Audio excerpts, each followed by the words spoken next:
ಮೀಸಲಾತಿನೇ ತೆಗೆದು ಹಾಕ್ತೀನಿ ಅಂತ ಹೇಳಿ ರಾಹುಲ್ ಗಾಂಧಿ.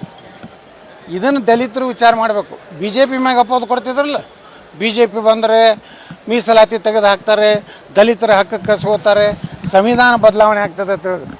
10 ವರ್ಷ ಆಯಿತು ನರೇಂದ್ರ ಮೋದಿಯವರು. ಹಿಂದೆ 6.5 ವರ್ಷ ಅಟಲ್ ಬಿಹಾರಿ ವಾಜಪೇಯಿ ಅವರು ಪ್ರಧಾನಮಂತ್ರಿ ಇದ್ದರು. ಸಂವಿಧಾನಕ್ಕೆ ಏನಾರು ನಾವು ಟಚ್ ಮಾಡಿದ್ದೀವಿ. ಇವತ್ತು ಅಂಬೇಡ್ಕರ್ ಅವರ ಹುಟ್ಟಿದ ಊರಿನಿಂದ ಹಿಡಿದು ಲಂಡನ್ದಲ್ಲಿ ಕಲ್ತಂಥ ಅವರ ಮನೆ ಮತ್ತು ಅವರ ಅಂತ್ಯಕ್ರಿಯೆ ಆದಂಥ ಚೌಪಾಟಿ ಮುಂಬೈ, ಇವತ್ತೇನರೇ ಮತ್ತು ದಿಲ್ಲಿಯಲ್ಲಿ ಅವರ ಜೀವನದ ಕೊನೆಯ ದಿವಸಗಳನ್ನು ಕಳೆದಂಥ ಮನೆಯನ್ನು ಇವತ್ತು ಸ್ಮಾರಕ ಭವನ ಮಾಡಿದ್ದು ನರೇಂದ್ರ ಮೋದಿಯವರು. ಇವತ್ತು ಅಮೇರಿಕಾದಲ್ಲಿ ಹೋಗಿ ದೇಶದ್ರೋಹಿ ಹೇಳಿಕೆಗಳನ್ನು ಕೊಡ್ತಾ ಇದ್ದಾನೆ.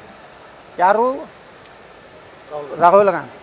ರಾಹುಲ್ ಗಾಂಧಿ ಜಾತಿ ಇದನ್ನು ಮಾಡಿ ಸಮೀಕ್ಷೆ ಮಾಡ್ತೀನಿ ಅಂತಾನೆ. ರಾಹುಲ್ ಗಾಂಧಿಗೆ ಗೊತ್ತಿಲ್ಲ ಅವ ಯಾವ ಜಾತಿಯಾಗಿ ಹುಟ್ಟ್ಯಾನೋ ಅನ್ನೋದು. ಅವ ಸಾಬ್ರಿಗೆ ಹುಟ್ಟ್ಯಾನೋ, ಕ್ರಿಶ್ಚಿಯನ್ರಿಗೆ ಹುಟ್ಟ್ಯಾನೋ, ಅದೇ ಏನೋ ಅದು ತನಿಖೆ ಆಗಬೇಕಾಗಿತ್ತು. ಮತ್ತು ಅವ ಬ್ರಾಹ್ಮಣ ಹಿಂದೂ ಯಾವ ಬ್ರಾಹ್ಮಣ ತಿಳ್ಕೊತಾನ ಅವನು. ನಾನು ಜನಿವಾರ ಹಾಕೋ ಬ್ರಾಹ್ಮಣ ಎಲ್ಲಿ ಬರ್ತದೆ? ಅವ್ರ ಅಪ್ಪ ಬೇರೆ, ಅವ್ರ ಅವ್ವ ಬೇರೆ.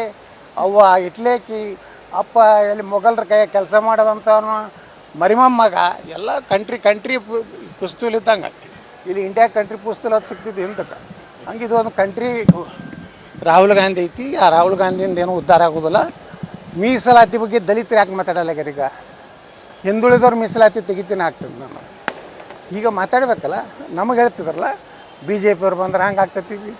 ನಾವು ಇನ್ನೂ ಗಟ್ಟಿ ಮಾಡ್ತೀವಿ ಸಂವಿಧಾನದಲ್ಲಿ. ಮೀಸಲಾತಿಯನ್ನು ಬಡವರಿಗೆ ಕೊಡ್ತೀವಿ. ಯಾರು ಇನ್ನೂ ಸಾವಿರಾರು ವರ್ಷಗಳನ್ನು ತುಳಿತುಕೊಳ್ಳೋದು ಆ ಸಮುದಾಯಗಳನ್ನು ನಾವು ಎಂದು ಕೈ ಬಿಡೋದಿಲ್ಲ ಭಾರತೀಯ ಜನತಾ ಪಾರ್ಟಿ.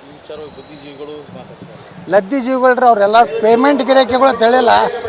ಅವರು ಎಂದೆಂದೂ ದೇಶದ ಸಲುವಾಗಿ ಅವರು ಅಂದೆಂದು ಮಾತಾಡೋದಿಲ್ಲ. ಅದು